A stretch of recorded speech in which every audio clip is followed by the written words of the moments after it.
Something happened in Luanda that nobody seems ready to talk about. Not Europe. Not Africa. Not the diplomats who rehearse their speeches for days. Because beneath the cameras and the handshakes, something far more dangerous unfolded. A shift. A warning. A reminder that power only sleeps until someone wakes it. What happened in that room will either make Africa stronger or expose everything that still holds it back. That is the real story. For decades, the AU-EU summits followed a predictable script. Europe arrived with money and conditions. Africa nodded, and the cycle repeated. But in Luanda, the script cracked. Europe came seeking stability, minerals, labor, thinking Africa would accept any offer to stay in the game. Instead, they found a continent that understood its leverage, its demographics, its minerals, its place in a multipolar world. A continent that walked in young and walked out confident. But here is the uncomfortable truth: leverage is not power if you do not know how to use it. And the window does not stay open forever. If this is the kind of truth they do not want you to hear, tap like before we go deeper. The Luanda Summit, the 7th AU-EU meeting, ended with 3 decisions that will shape the next 30 years. Not symbolic declarations, actual strategic bets. Who controls the green economy's mineral supply chains? Who funds African security forces? And who gets to move across borders as Europe ages and Africa grows younger? What made this summit different was simple: Africa walked in with leverage Europe did not expect: demographics, critical minerals, and alternatives like China, BRICS, and the Gulf. For the first time in decades, Africa anchored the agenda, not Europe. And that shift forces us to ask a harder question: what happens now? Something fundamental shifted long before leaders landed in Luanda. The summit did not create Africa's leverage, it only revealed it. The truth is that Africa and Europe have been moving in opposite demographic and economic directions for decades. And at some point, those trajectories were bound to collide. Luanda was that collision point. To understand why Africa held stronger cards this time, you have to look beyond diplomacy and into the deeper currents shaping both continents. Demographics, minerals, and multipolar competition, 3 forces that rewrote the script before a single word was spoken in that room. Start with demographics. In Europe, the future feels heavy. Aging populations, shrinking workforces, pension systems under strain, hospitals struggling to fill basic staff positions.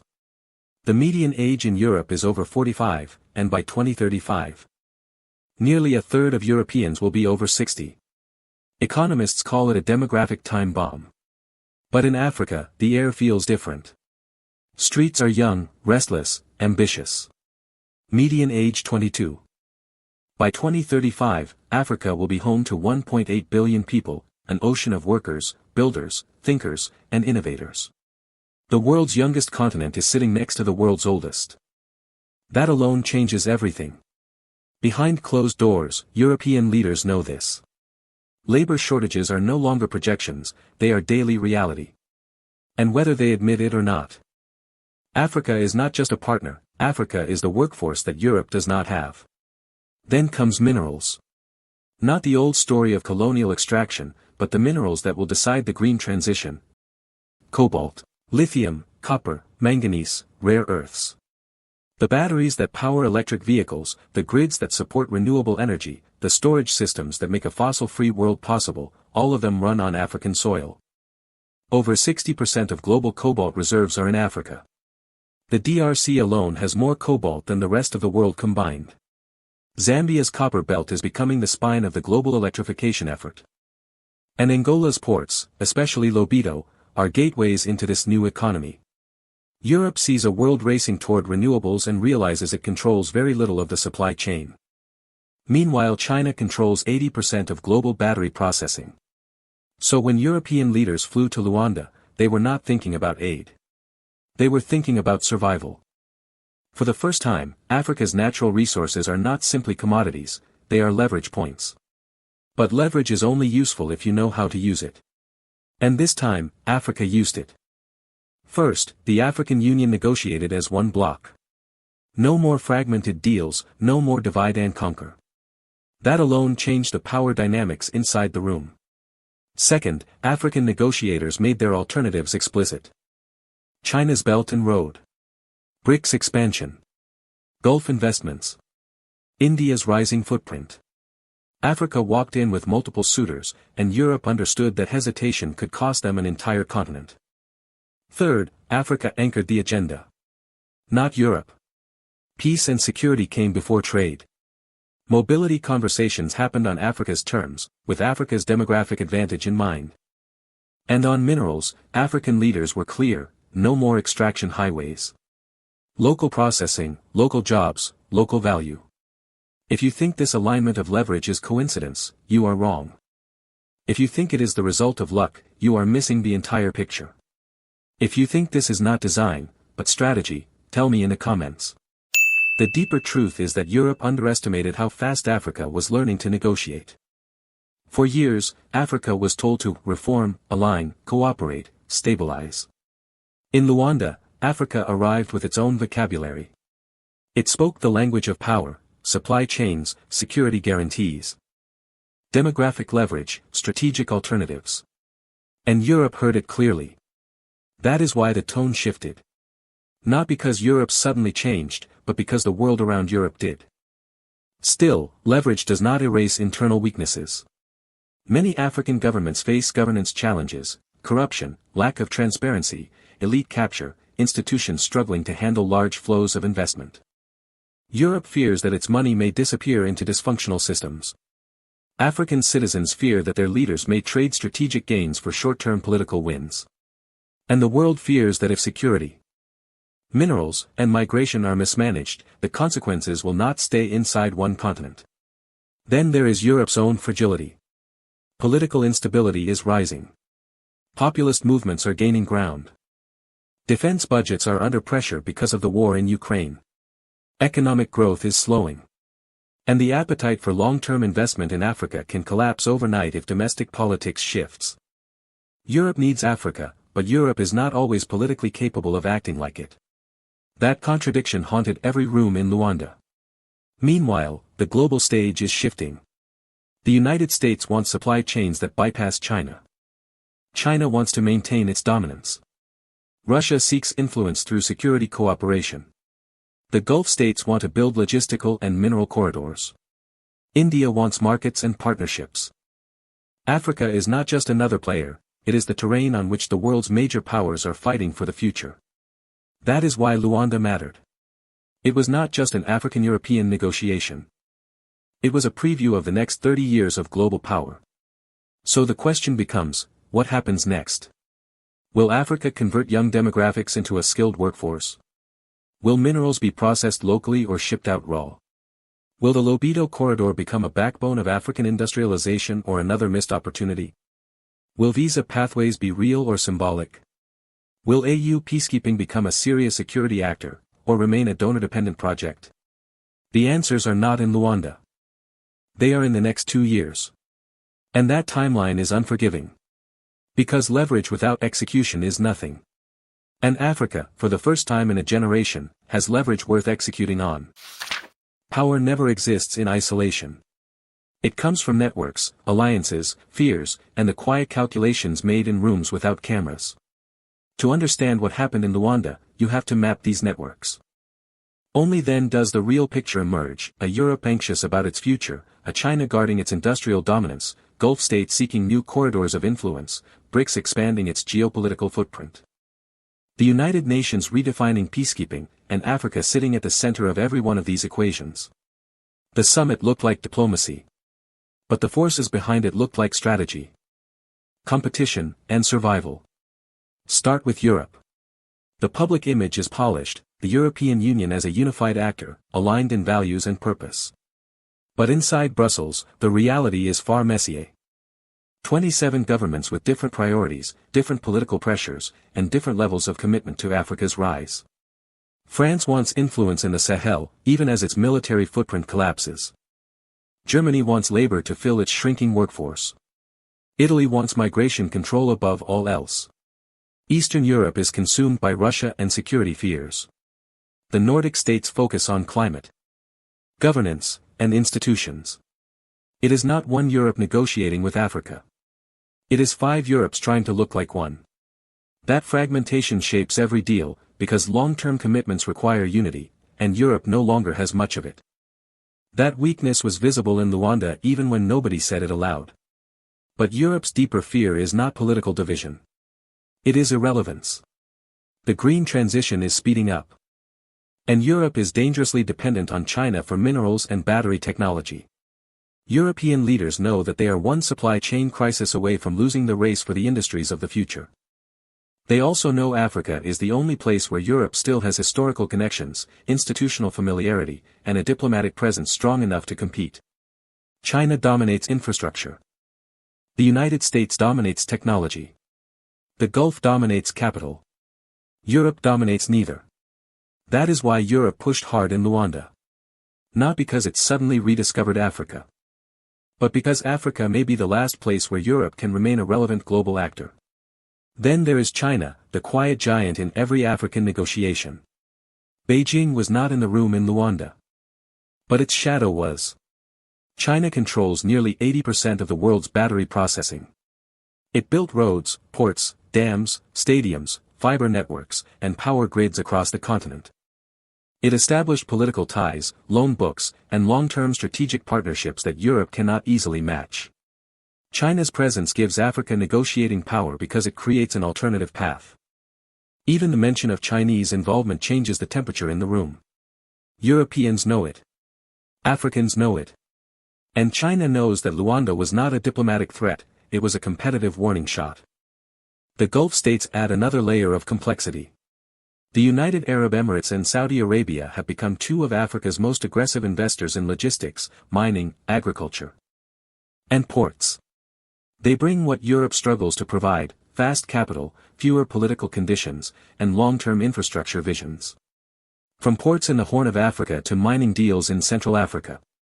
The Gulf is building influence at continental scale. Their rise gives Africa something Europe never wanted it to have: multiple bidders. In a world where the EU once dictated terms, Gulf money now gives African leaders space to negotiate, reject, or reshuffle deals.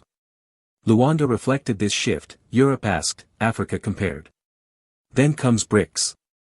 The organization that many Western analysts dismissed as symbolic is becoming a strategic counterweight.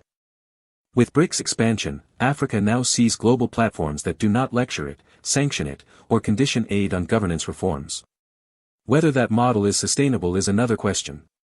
But for African negotiators, BRICS is leverage. When Europe hesitates, African leaders can simply say, we have other partners. In geopolitics, the sentence does not need to be spoken aloud for it to have power. The United Nations adds its own intrigue. Security Council Resolution 2719, which allows predictable UN funding for AU-led peace operations, was not just a bureaucratic change. It was a structural shift. For years, Africa's security architecture depended on donor goodwill, usually European. With 2719, the AU can theoretically act with more autonomy. But there is a catch: the one who pays can still influence how missions are deployed. If UN funding becomes heavily shaped by Europe, African autonomy risks becoming outsourced responsibility. That tension, between empowerment and dependence, ran quietly under the surface in every security-related conversation in Luanda. Inside Africa, the networks are even more complicated. The AU is not a monolith. Some governments see minerals as leverage, others see them as rent. Some want integration, others fear losing control. Some leaders are visionaries, others cling to power. The decision to negotiate as a bloc was historic, but unity on paper is not unity in execution. Countries like Angola, Zambia, and the DRC stand to gain massively from the Lobito corridor and green supply chains.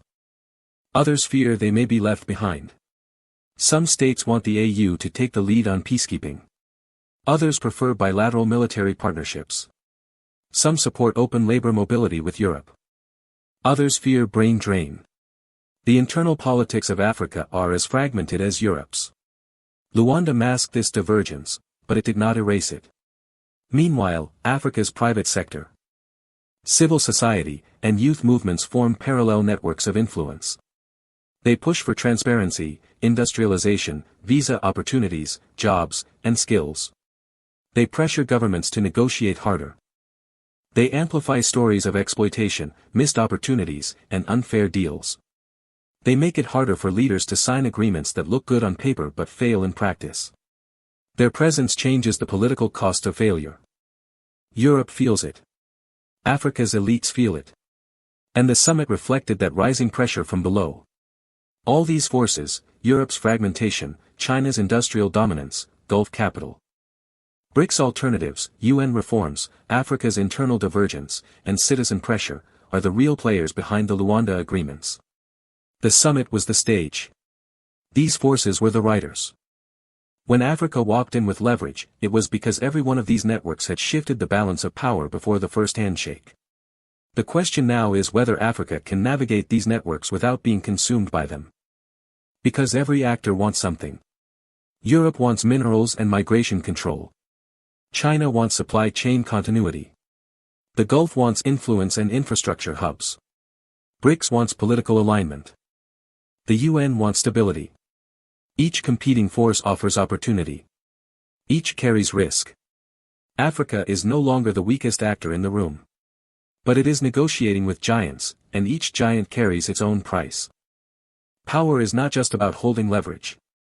It is about surviving the competition that leverage attracts. Luanda proved Africa can enter the arena. The next phase will test whether it can stay standing. Luanda did not happen in a vacuum. It unfolded inside a global power shift that is accelerating faster than most analysts want to admit. If you zoom out far enough, you see a world rearranging itself into competing corridors of influence, supply chains, financial alliances, security blocs, labor networks. And right in the middle of that rearrangement sits Africa, no longer the periphery but the terrain on which the future is being negotiated.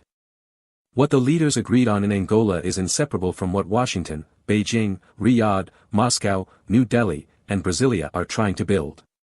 Luanda is not just an Africa-Europe story. It is a preview of the next generation of global geopolitics.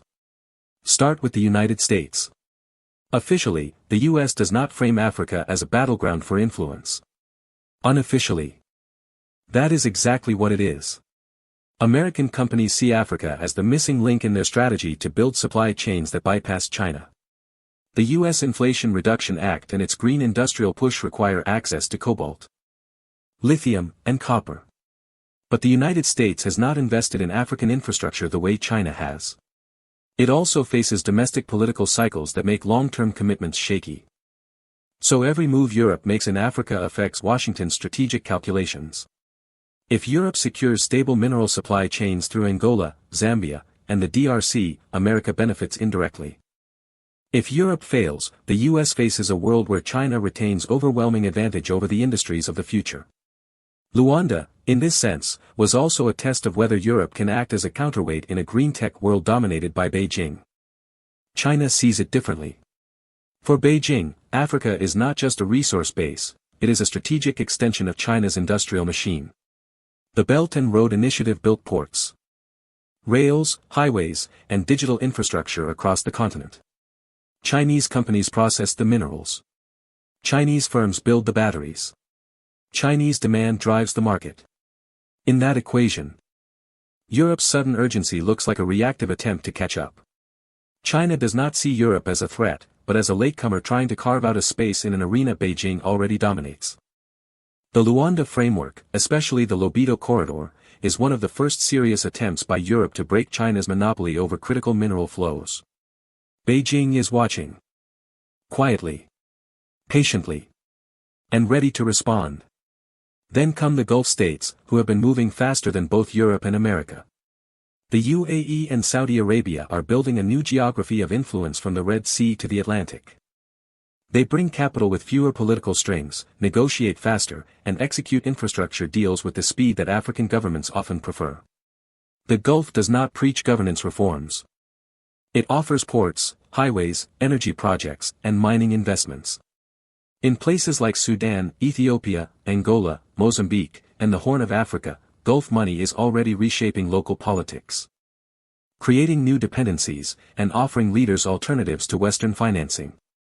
What Europe tried to do in Luanda, offer long-term partnerships, Gulf states have already been doing quietly for years. That changes the bargaining environment entirely. Meanwhile, BRICS is becoming a gravitational force. With its expansion, BRICS now includes major energy producers, mineral giants, financial hubs, and rising powers from every continent. It is not an alliance in a traditional sense, but it is a political ecosystem where African countries can find financing, technology, and diplomatic cover without Western conditions. For African negotiators, BRICS is not just an organization, it is a leverage multiplier. It sends a message: Africa is no longer negotiating north-south. It is negotiating across a multi-axis global map. Even Russia, despite its geopolitical isolation in the West, sees Africa as a strategic frontier.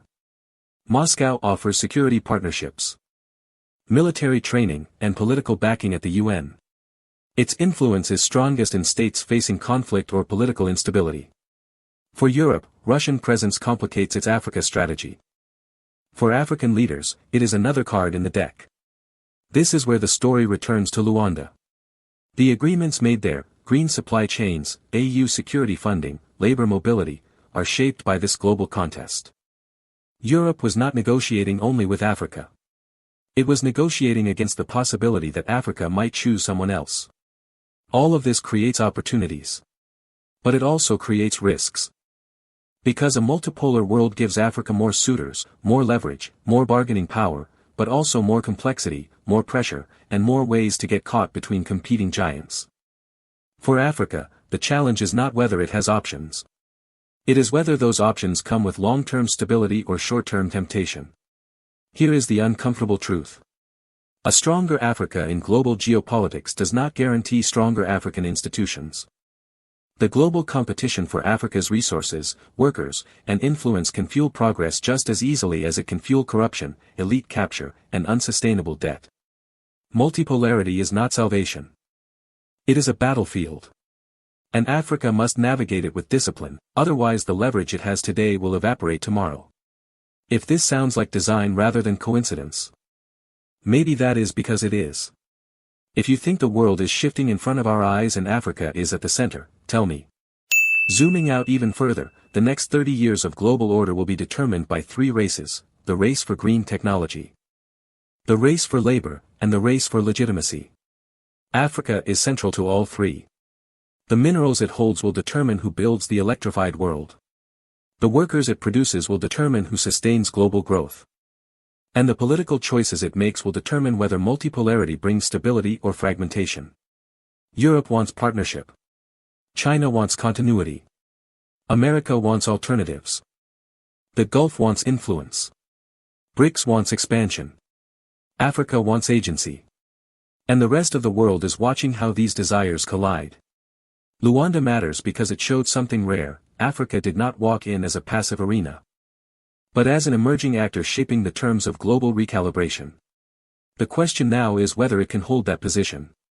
Because the world will not slow down to give Africa time. Every power wants to move first.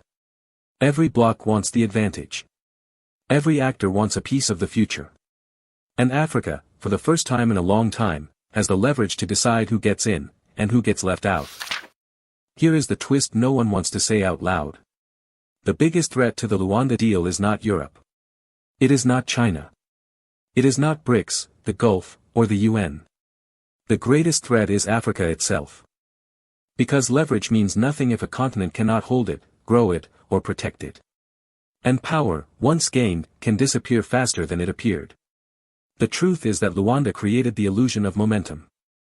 Headlines celebrated Africa's newfound confidence. Commentators applauded the AU's unity. Analysts called it a turning point. But history is full of turning points that did not turn.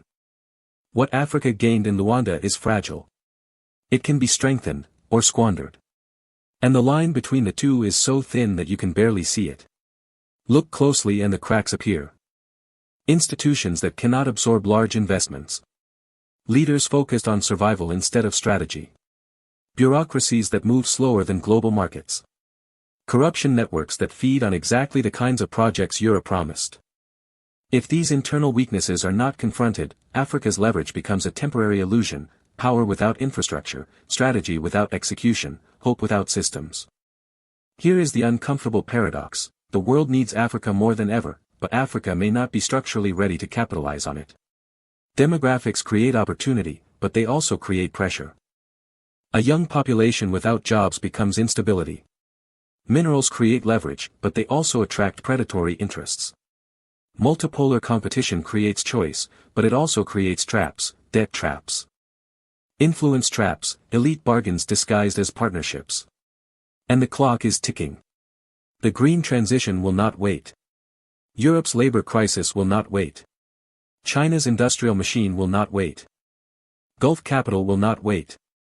If Africa does not move quickly, the advantage it holds today will shift to someone else tomorrow.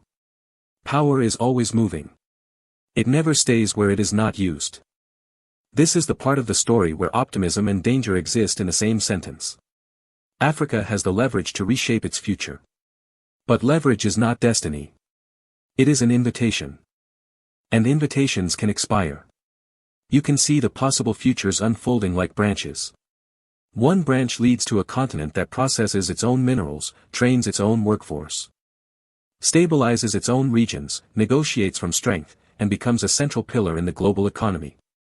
Another branch leads to a continent that repeats the pattern, resources flowing out, value staying abroad, fragmented governments, stalled reforms, and a generation that grows up knowing what could have been.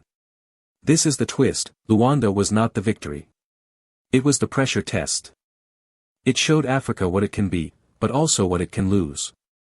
And the world is watching to see which version becomes real. Because for all the speeches and signatures, nothing is guaranteed. Not the corridors, not the funding, not the visas, not the partnerships. The future is not locked in. It is negotiable. And the negotiation has already begun. When the lights dimmed in Luanda and the delegations boarded their planes, the real story had only just begun. The agreements are ink on paper, but the future will be written in actions, in policies, in choices made far from the cameras. Africa stands at a crossroads where history does not offer guidance. Only warnings. Europe stands at the edge of relevance. The world is moving into a new order, and the continent that once carried the weight of exploitation now carries the weight of possibility. The next 2 years will decide everything. Whether the Lobito corridor becomes a backbone of African industry or another broken promise. Whether AU peacekeeping becomes a force or a facade. Whether mobility opens a generation of opportunity or becomes another managed filter. Whether Africa uses its leverage, or watches it fade.